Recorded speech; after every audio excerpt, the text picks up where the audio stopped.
En términos globales, el principal problema desde el punto de vista, y no solo ambiental, sino desde el punto de vista social y económico, es el gran problema global es el del cambio climático.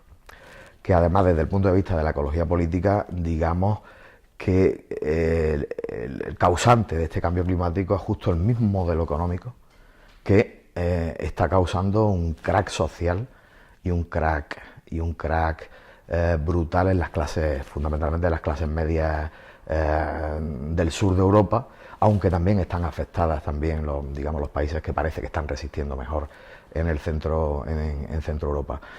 El cambio climático es una realidad científica demostrada y el último informe del IPCC, que se está reuniendo ahora en Varsovia, en la cumbre del clima, vuelve a ratificarlo y a aumentar el porcentaje de veracidad del asunto.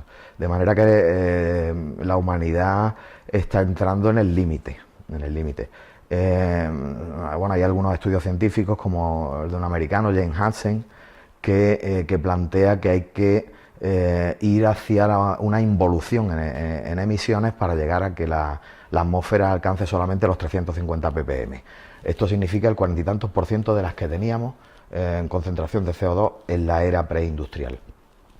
Pero ahora respiramos ya, es decir, somos el ser vivo que más CO2 está respirando en la historia de la vida, en la historia de la humanidad.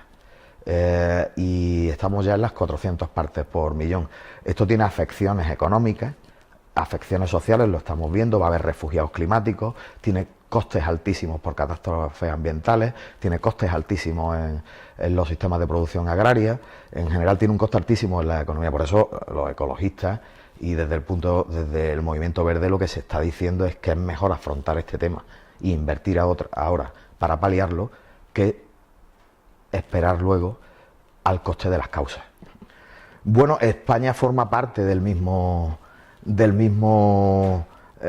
perspectiva. España está sufriendo también el cambio climático, pero a mí me gustaría centrarme aquí en la cuestión medioambiental española. Tiene algunas características diferenciales y básicamente también son consecuencias de un modelo económico y sobre todo del modelo económico de los últimos 2-3 decenios, aunque es un modelo arrastrado que viene desde muy atrás, que es el modelo de la construcción. Es decir, este país apostó su desarrollo, su crecimiento, por la ocupación del territorio, por el ladrillo, por decirlo claramente, con lo que ha traído eso. Además, ahora que todo el mundo tiene el foco puesto en la corrupción, etcétera, esto es consecuencia del modelo del ladrillo. También el problema social que existe es consecuencia fundamentalmente de eso. La construcción ha arrasado nuestro litoral. El litoral mediterráneo está muy dañado y muy afectado. Pero además, también cierta parte del modelo turístico ha hecho mucho daño y hay un problema con el agua, de contaminación y de escasez de recursos, hay un problema de deterioro paisajístico, hay un problema de emisiones. Todo eso nos conduce también a los problemas de salud, no solo salud ambiental, sino de salud humana. Yo creo que si hubiera que poner el foco en España, habría que ponerlo en el desarrollo, en el sobredimensionamiento del sector de la construcción. Sí, efectivamente, fíjate, le voy a dar la razón a Arias Cañete. Ahora mismo las áreas metropolitanas y los grandes núcleos urbanos de población tienen un altísimo problema de contaminación atmosférica, de emisiones. De emisiones y no solo de emisiones de CO2, sino de partículas, de organoclorados, en fin, de una infinitud de productos orgánicos, etcétera, y fundamentalmente es fruto del modelo de movilidad, es decir, del tráfico. Este es el gran problema en las áreas urbanas y es un problema grave porque causa muchas muertes. Lo que ocurre, muchísimas, infinitamente más o miles más que, digamos, eso tan habitual que es pensar en los accidentes de tráfico. El tráfico causa más muertes y más costos, digamos, a las arcas públicas, en salud, etcétera, y en enfermedades no quiero decir que con esto los accidentes no sean un problema. Lo que estoy diciendo es que el foco no está puesto realmente donde está el problema. Es decir, lo que hay que disminuir son los niveles de tráfico en las ciudades. Y luego, en relación al agua, es verdad, hace falta, bueno, se viene también el movimiento ecologista viene hablando desde muy atrás, y el movimiento verde, de que hace falta una nueva cultura del agua, una cultura de gestión, no de la oferta, sino de la demanda. Es decir, hay que aumentar la eficiencia y cerrar los ciclos del agua, básicamente, por definirlo así muy rápidamente. Es decir, los ciudadanos, siempre hablando en términos generales, lo que pasa es que lo que se percibe muchas veces es la mala conducta, es lo que destaca, pero en general la conciencia ambiental es muy alta, en Andalucía es muy alta en España. Lo que pasa es que las administraciones públicas tienen que actuar para poner los medios para que esa conciencia se materialice. ¿Esto qué quiere decir? Pues quiere decir que la política es muy importante, es lo que mi conclusión. Es decir, no basta las actitudes individuales y las conciencias individuales, sino que tiene que haber gobiernos que crean que la cuestión ambiental no es solo una cuestión banal, sino una cuestión que afecta directamente a lo social, a la salud y insisto mucho, a la economía. Bueno, me iría a un marco amplio. Es decir, pensar siempre las consecuencias de nuestros actos diarios. A partir de ahí, las consecuencias para nuestra vida y para el entorno, para los animales, para la naturaleza, a partir de ahí es muy fácil, ir definiendo conductas. Y esas conductas al principio pueden costar algo de trabajo, pero en muy poco tiempo se interiorizan. Es decir, la familia que decidió en su día clasificar la basura lo hace ahora con toda naturalidad. Claro, había que poner los contenedores separados, evidentemente. Es decir, lo que he dicho antes, las administraciones públicas, el poder político, tiene que poner los medios. El consumo de agua en los hogares, el gasto energético, el apostar por la eficiencia directamente, porque además ahora está afectando mucho a la factura, es decir, el bajo consumo, etcétera. Todo esto son cosas muy importantes. Pero luego detalles que parecen... Es decir, muchas veces estamos yéndonos al squash o al gimnasio y cuando llegamos a casa subimos las escaleras. En vez de subir las escaleras, pues cogemos el ascensor, ¿no? O gestos tan sencillos como exprimir las naranjas con la mano.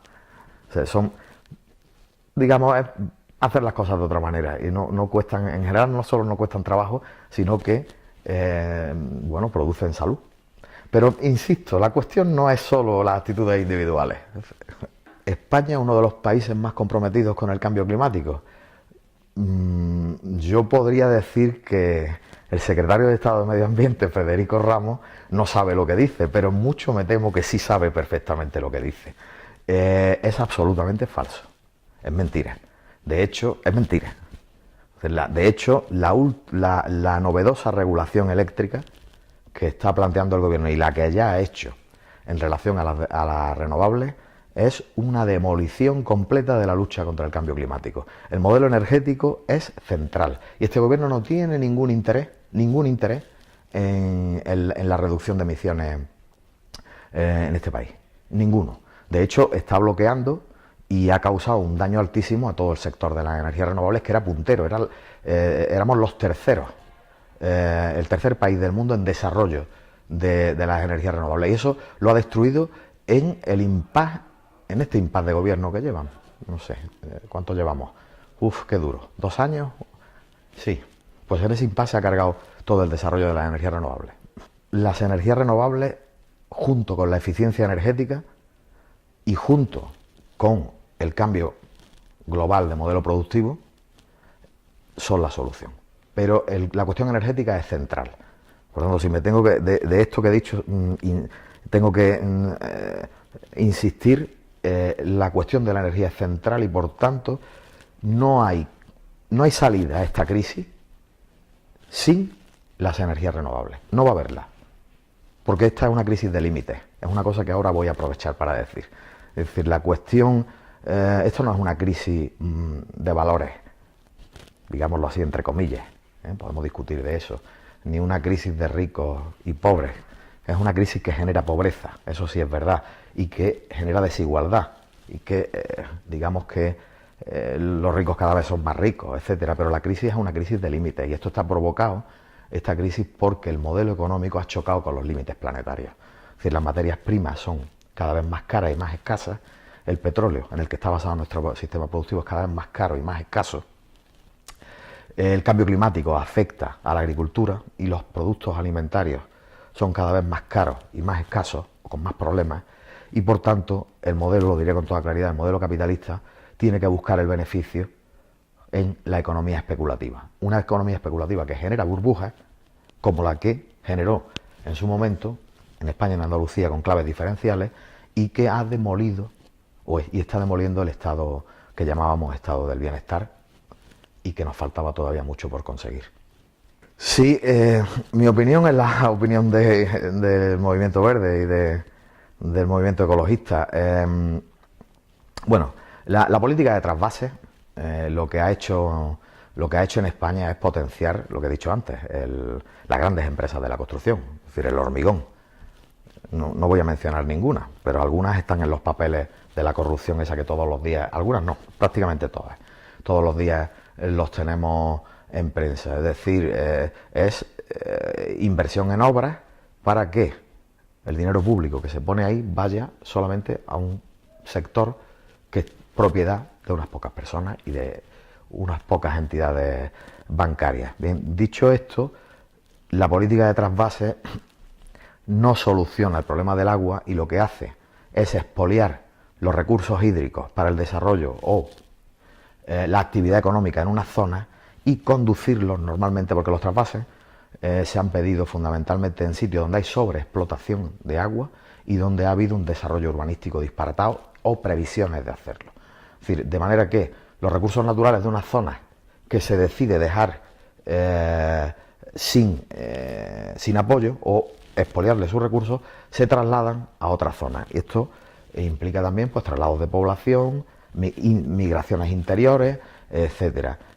Yo estoy particularmente en contra de cualquier política de trasvase. Ahora bien, la gestión del agua, lo he dicho antes, hay que hacerlo desde el punto de vista de la demanda, y hay dos conceptos que sí me gustaría decir con toda claridad. Hay que mirar las cuencas en su totalidad y hacer una gestión de cuencas y hacerla cuanto más próxima a las instituciones territoriales mejor. Es decir, el Guadalquivir tiene que ser gestionado por Andalucía y por las y los andaluces, por ejemplo. Es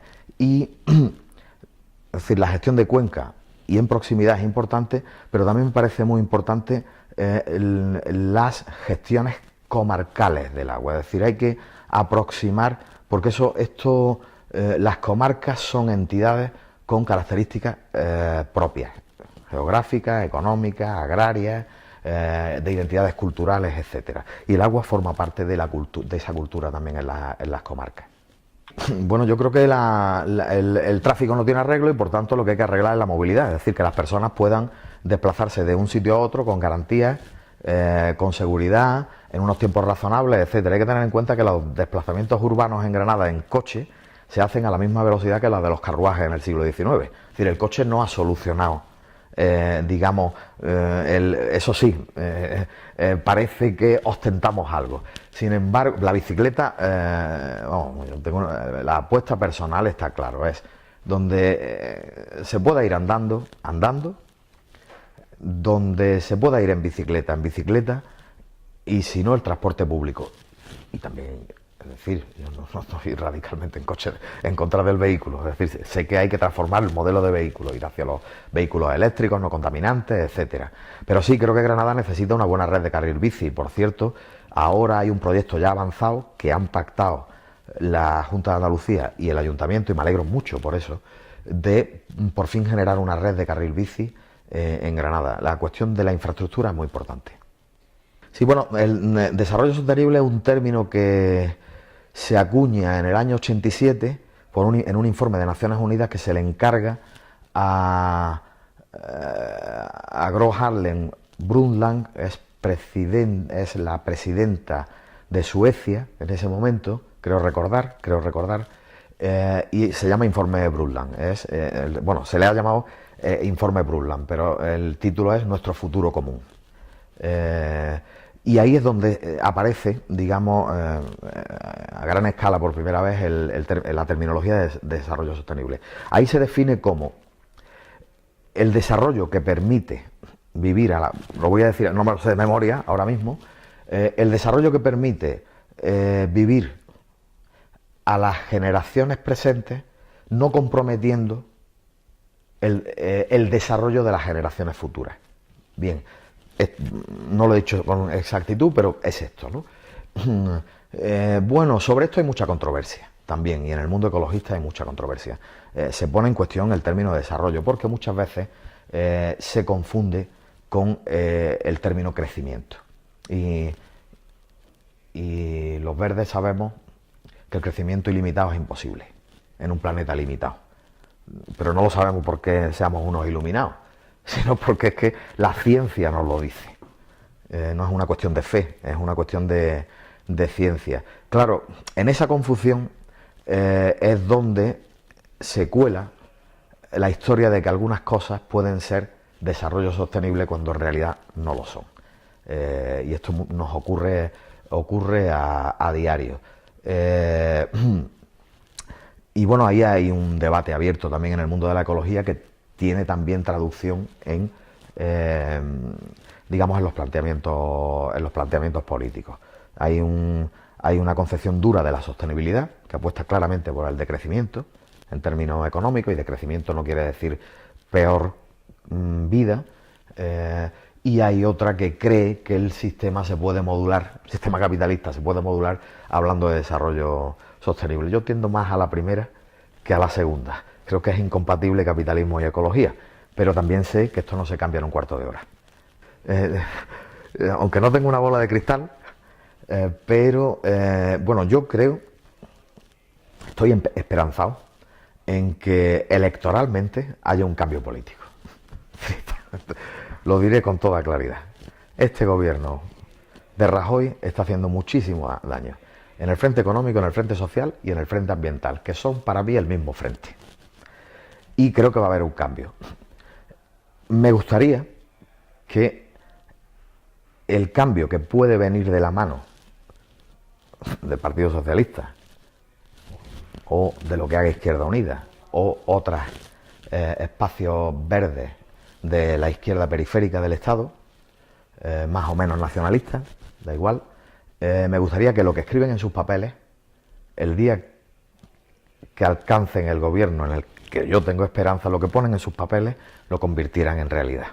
Es decir, se tomaran muy en serio las políticas ambientales, porque las políticas ambientales son las políticas económicas.